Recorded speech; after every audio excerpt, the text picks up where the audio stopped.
La fiebre del oro, la historia del triunfo y el colapso de un sueño americano. En 1848 se descubrió oro inesperadamente en California, justo en un lecho de río, y esta noticia sacudió a toda América. Cientos de miles de personas, agricultores, artesanos, soldados, desempleados, abandonaron sus hogares, campos y familias y se lanzaron al oeste en busca de riqueza. Comenzó la fiebre del oro, una obsesión masiva que cambió no solo California, sino todo el país. Durante este tiempo, algunas personas se hicieron fabulosamente ricas, mientras que otras lo perdieron literalmente todo. Hoy os contaremos cómo los afortunados se enriquecieron encontrando oro y qué dificultades y pruebas tuvieron que superar por el sueño que perseguían. La fiebre del oro fue posiblemente la primera fiebre de emprendimiento masivo en la historia de Estados Unidos, donde miles de personas invirtieron todos sus ahorros, su tiempo y su salud, persiguiendo el sueño del enriquecimiento rápido. Para 1852, más de 250.000 personas se habían trasladado a California desde otros estados. Durante los 4 años de la fiebre del oro, se extrajo oro por un valor de unos 400 millones de dólares, lo que equivale a aproximadamente 14.000 millones de dólares actuales. Los buscadores de oro extrajeron más de 370 toneladas de oro, más de lo que se había extraído en todo el mundo en los 350 años anteriores.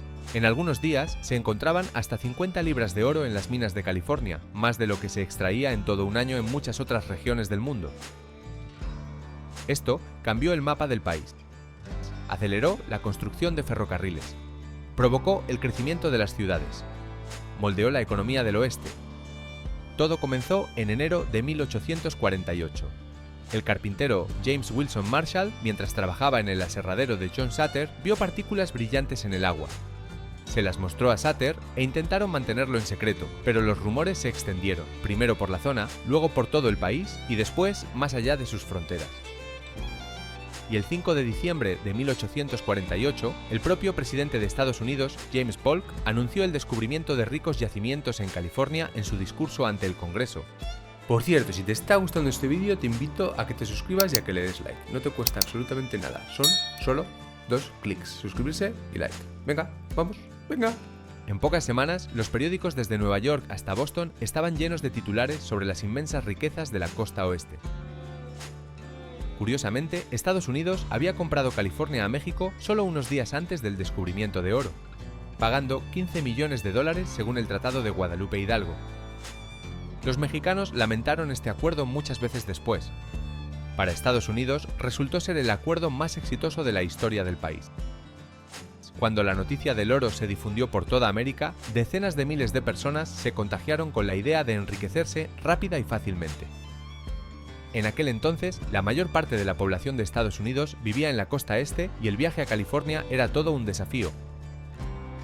Había 3 formas de llegar allí desde la costa este. La primera era por mar, rodeando Sudamérica. Esto suponía un viaje de 5 a 8 meses, largo y peligroso, pero sin transbordos. La segunda era a través de Panamá. Navegar hasta el istmo, cruzar la selva y continuar el viaje por mar. Tardaba de 1 a 3 meses, era más rápido, pero existía el riesgo de contraer enfermedades tropicales. Y la tercera opción era por tierra, cruzando todo el país en carromato, atravesando montañas, desiertos y ríos. El viaje duraba de 4 a 6 meses. Ya durante el trayecto, muchas personas morían por diversas razones. Por ejemplo, solo en la ruta de Panamá murieron unas 5.000 personas.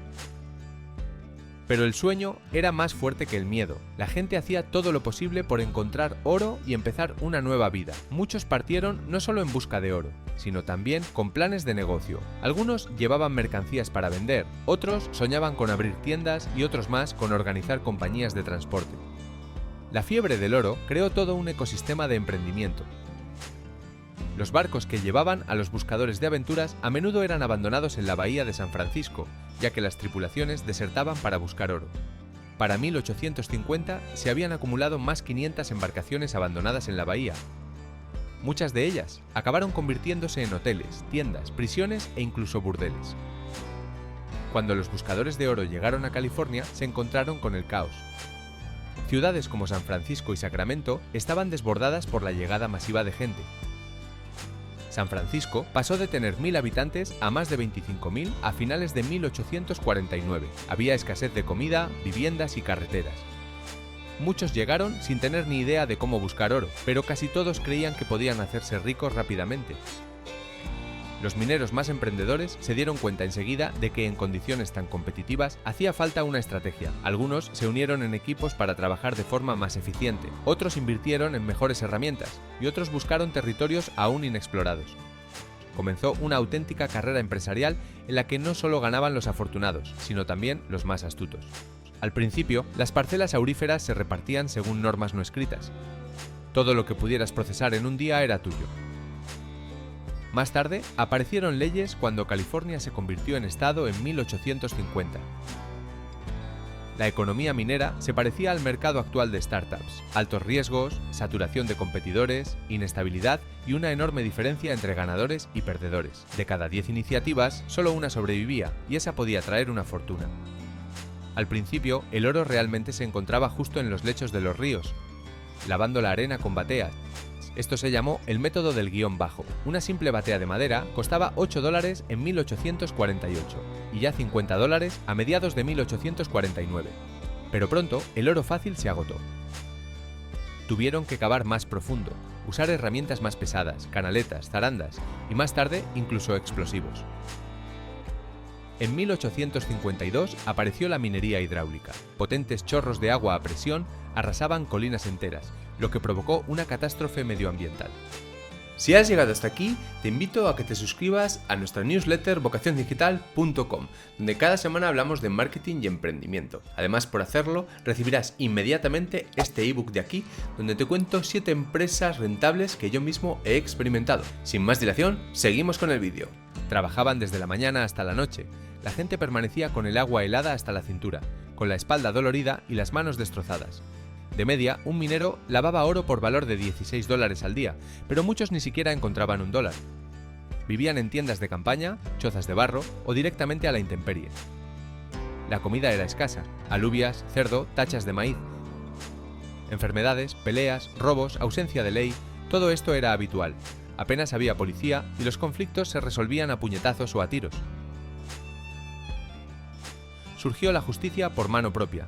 Comités de vigilantes juzgaban y ejecutaban a los sospechosos sin ningún tipo de proceso legal. Según algunas estimaciones, durante los primeros 5 años de la fiebre del oro se produjeron más de 4.200 asesinatos. Para comparar, en Nueva York, durante el mismo periodo, solo se registraron 120 asesinatos. Los precios de la comida y los productos se multiplicaron por 10. En 1849, una libra de café costaba $5, mientras que el salario medio en el este era de $1 al día. Los huevos se vendían a $1 cada uno, unas botas costaban $100 y una simple sartén podía valer $15. Un comerciante emprendedor llamado James Sam Brennan vendía bocadillos sencillos a cambio de motas de oro, llegando a recaudar hasta $5.000 al día en su improvisado puesto de comida. Muchos trabajaron durante meses sin resultados. Algunos lo perdieron todo: la salud, el dinero, la esperanza. Hubo suicidios. Hubo quienes se entregaron a la bebida. Los campamentos mineros estaban salpicados de salones. En 1850 había más de 500 bares en San Francisco, con una población de unas 25.000 personas. Algunos huyeron de vuelta a casa, ocultando su derrota. Según las estadísticas, alrededor del 80% de los buscadores de oro no encontraron nada o gastaron más en vivir de lo que ganaron. La fiebre del oro se convirtió en una prueba de resistencia y fortaleza psicológica. La especulación inmobiliaria alcanzó niveles increíbles. Parcelas que se vendían por $16 antes de la fiebre, un año después costaban $45.000. Incluso pequeños trozos de terreno en el centro de San Francisco se vendían por decenas de miles de dólares. Un especulador emprendedor, Henry Meyers, compró la mayor parte del Mission District por $100 y la vendió unos años después por $1,5 millones. Pero a pesar de todas las dificultades y fracasos, hubo quienes se hicieron fabulosamente ricos. Algunos realmente encontraron yacimientos muy ricos. Es famoso el caso de Lorenzo Sauer, quien en un par de años acumuló una fortuna de $20.000, equivalente a unos $700.000 actuales. Stevenson Barnett se convirtió en propietario de varias minas y abrió un banco, enriqueciéndose tanto con la minería como comprando oro a otros. Henry Wells encontró una pepita que pesaba 54 libras, valorada en más de $10.000, y fundó una próspera empresa de transporte. Por cierto, queremos mencionar que la mayor pepita de oro de la historia no se encontró en California, sino en Australia. Pesaba 2.284 onzas, lo que equivale a más de 173 libras. Fue descubierta por un grupo de mineros australianos en 1869. La pepita se vendió por $50.000, pero su valor histórico y de coleccionista era mucho mayor. Al precio actual del oro, valdría más de $3 millones. Esta pieza de oro incluso tenía un nombre, Bienvenido extraño, pero mientras la mayoría se lanzaba a ciegas tras las primeras partículas brillantes, los empresarios estratégicos estudiaban el terreno, identificaban territorios prometedores y construían sistemas de minería. Estas personas no crearon equipos mineros temporales, sino auténticas empresas con inversiones, personal y planificación a largo plazo. Por ejemplo, un grupo de 5 hombres en 1850 tropezó con una veta rica en el río Feather. En un solo día, extrajeron oro por valor de $75.000. Esta zona fue llamada Rice Bar y atrajo a miles de nuevos mineros. George McKnight descubrió un yacimiento en las montañas de Sierra Nevada. Su hallazgo generó $80 millones, una suma fantástica incluso para los estándares actuales. Oye, y si te está gustando tanto este vídeo, ¿por qué todavía no le has dado un buen like? Sin embargo, incluso los ricos se enfrentaron a dificultades. John Sutter, en cuyas tierras se encontró el primer oro, pronto lo perdió todo. Sus granjas fueron arruinadas por las multitudes de buscadores. Demandó, intentó conservar su propiedad, pero finalmente murió en la pobreza en 1880 en Washington, sin haber recibido nunca una compensación del gobierno. Incluso James Marshall, el descubridor del oro, no pudo hacerse rico y murió pobre, trabajando como carpintero hasta el final de su vida. Esto demostró una vez más que el oro en California no garantizaba la felicidad. Para los nativos americanos, la fiebre del oro se convirtió en una catástrofe. Su población en California disminuyó de 150.000 a menos de 30.000 para 1870. El gobernador de California, Peter Burnett, incluso declaró una guerra de exterminio contra las tribus indias en 1851. Muchas personalidades famosas también visitaron las minas. El joven Ulysses Grant, futuro presidente de Estados Unidos, el escritor Mark Twain, el filósofo John Muir. Para cada uno de ellos, la fiebre del oro supuso un punto de inflexión en sus vidas.